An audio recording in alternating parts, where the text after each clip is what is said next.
Muito bem. Continuando, Joana nos diz assim: são muitos os fatores predisponentes e preponderantes que desencadeiam a ansiedade. Olha, são muitos os fatores predisponentes e preponderantes que desencadeiam a ansiedade. Então não é uma coisa só, nem poderia ser. Como espírito, que viajamos pela feira das encarnações e tendo a nossa lembrança, são muitos os fatores. Além das conjunturas ancestrais, defluentes dos conflitos trazidos de existências transatas, a criança pode apresentar, desde cedo, os primeiros sintomas de ansiedade no medo inato do desconhecido, denominado por John Bowlby como vinculação, e no não familiar,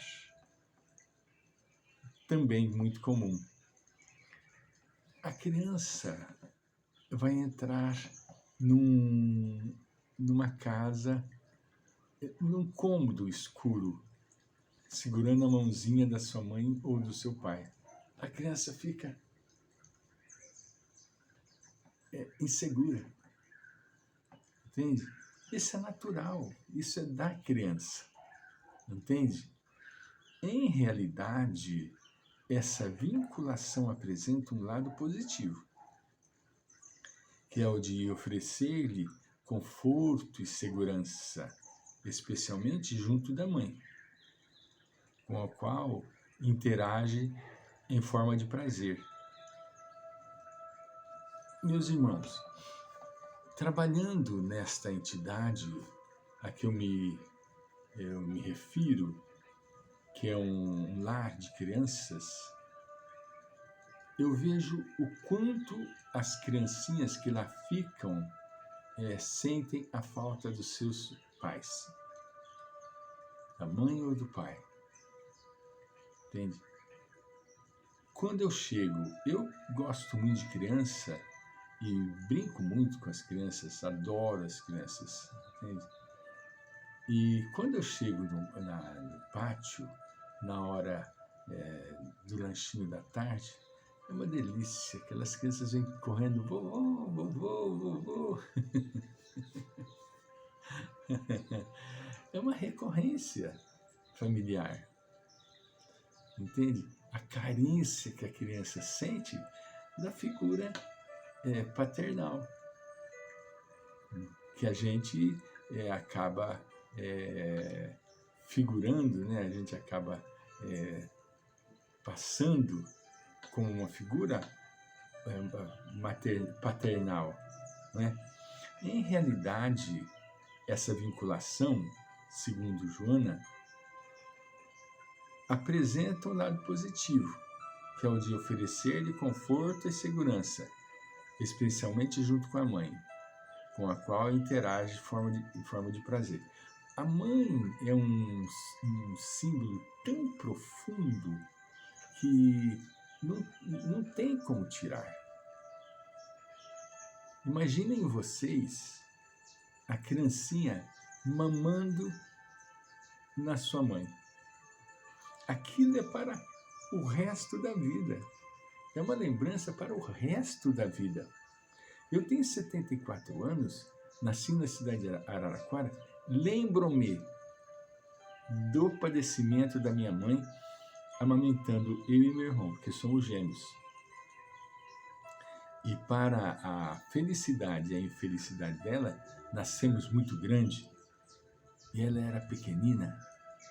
E para amamentar, ela amamentava os dois de uma vez só.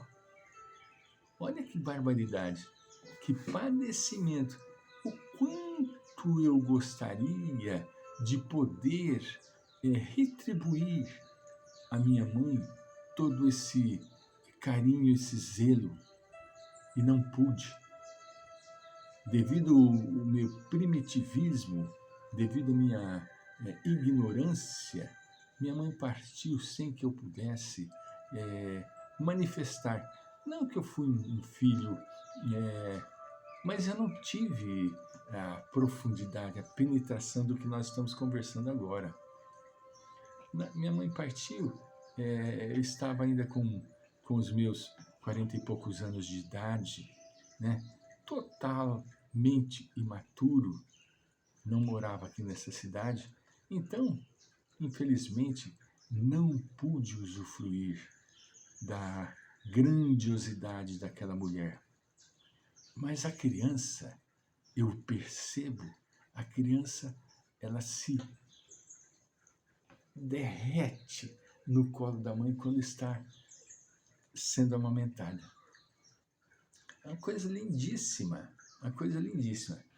Desde o nascimento, continua Joana, havendo esse sentimento profundo, a criança prepara-se para uma sólida interação com a sociedade e demonstra-o desde o princípio, quando qualquer alegria ou satisfação proporciona-lhe um amplo sorriso, apresentando-se calma e confiante.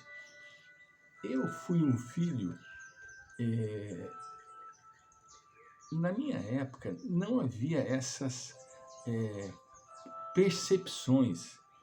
Havia, mas instintivamente. Vejamos bem, eu venho do século, desse nosso período, 1949, né? Século XIX, mas lá em 1940, quer dizer, não tinha ainda o recurso tecnológico que nós temos hoje em dia. Não havia, entende? Então, eu vivi em plenitude. Fui uma criança saudável, aproveitei a minha infância, aproveitei a minha juventude, aproveitei a minha meninice, a minha adolescência, muito saudavelmente. Então, eu não trago de registro lesões. Com toda honestidade, eu não trago. Às vezes eu fico observando a fala de algumas pessoas e noto, lá tem a lesão. Com uma mãe, com um pai, né? Eu não posso dizer a mesma coisa dos nossos filhos. Os nossos filhos já tiveram lesão. Por quê? Porque como espíritos eternos e vindo num lar onde os pais são verdadeiramente firmes e coerentes, eles não conseguiram criar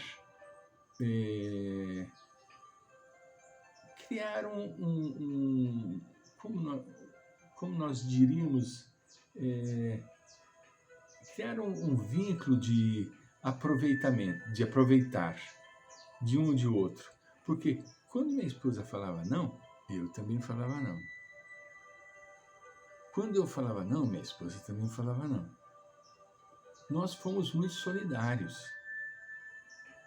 Entende? Então, não deu para nenhum dos filhos criar, com a mãe ou com o pai, uma defesa para se fortalecer naquilo que não é agradável. Entende? Nós éramos firmes, né? Com isso, cresceram. Dos 3 filhos, um, que é o homem, relacionamos muito bem. As 2 mulheres com dificuldade, por causa das marcas, espíritos rebeldes, muito bravas, muito mandonas. E o que acontece? Esbarraram no pai e na mãe direto e reto. Entende? Vivemos vivemos relativamente bem, mas existe essa rusga, não é? Por quê? Porque não encontraram em um apoio para terem força para colocarem avante os propósitos que não eram tão saudáveis, né? Então, daí surgem os conflitos toleráveis e solucionáveis. Graças a Deus nós conseguimos solucionar, né? Isso é um fato que é interessante que a gente observe. Desde a infância, a criança apresenta já suas tendências. Nós precisamos ficar atentos.